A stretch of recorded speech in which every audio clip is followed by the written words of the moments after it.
Middle school, worst year of my life. Just trying to appeal to all my demographics out there, so this is for you little ones.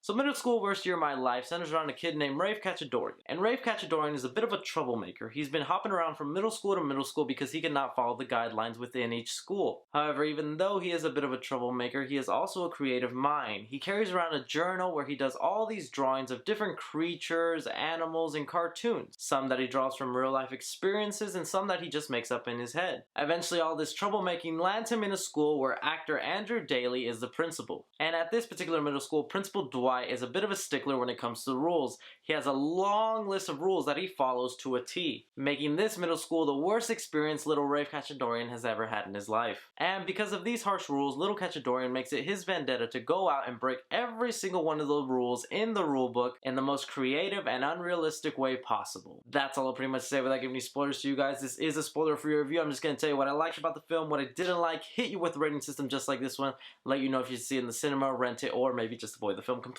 So this film, Middle School, Worst Year of My Life, is based off a children's book of the same name. So just know I'm not reviewing this film based off the children's book because I have not read it at all. I decided to check out this film because even though I am a grown man, I like the occasional kids movie from time to time. I'm a big Pixar fan, I like the occasional DreamWorks film, and if a kids movie seems to appeal to me from the trailers, then yeah, I'll go out and watch it. One of the things that made this film bearable to me is the adult actors in the film. You have Efron Ramirez, who is best known as Pedro from Napoleon Dynamite. He's in this film as a janitor and he's pretty funny at times. You also have aggressive actor Rob Riggles, who plays the stepfather of the protagonist. And if you know anything about this guy's acting, he's very loud in your face and has no filter at all. But the adult actor that made this film most bearable for me is Andrew Daly. I'm a big fan of Andrew Daly. I like his form of comedy, his dry sense of humor, how he just delivers a line and knows that it's going to be funny. I'm also a big fan of his show Review on Comedy Central, so when I knew he was going to be in this film, it made me a lot more interested, especially since I knew he was going to play the principal and the antagonist of this film. Another thing I liked about this film is the kids weren't bad actors. Every kid in this film was good in their own right. There wasn't one that stood out that was like, man, we need to get this kid off the screen.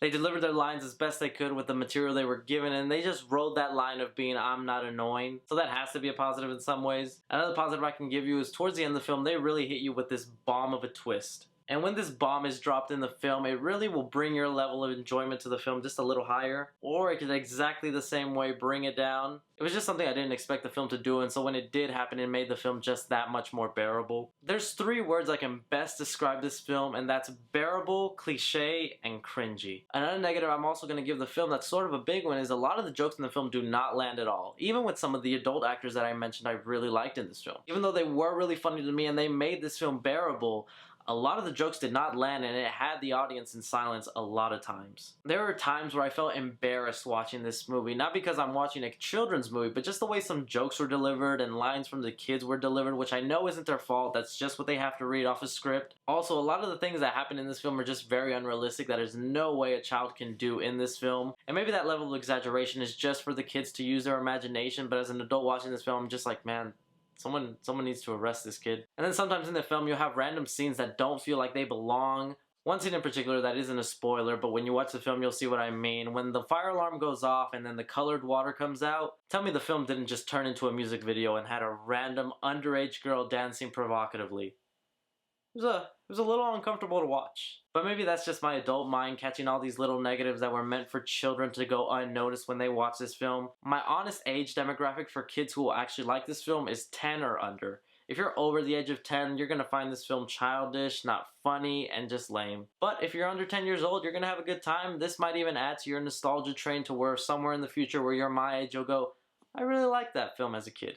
Because I know that's how I feel about the film Max Keeble's Big Move. I know it's not a great film, but I saw it when I was young, so I have nostalgic love for it. And nothing beats the good old days of fat Josh Peck. But anyways guys, that's just my opinion on Middle School, Worst Year of My Life. Let me know what you thought about the film if you actually got around to see it. If you're one of my younger viewers, let me know what you thought about the film. But as always guys, I'm Chris and I leave 3C Film Review.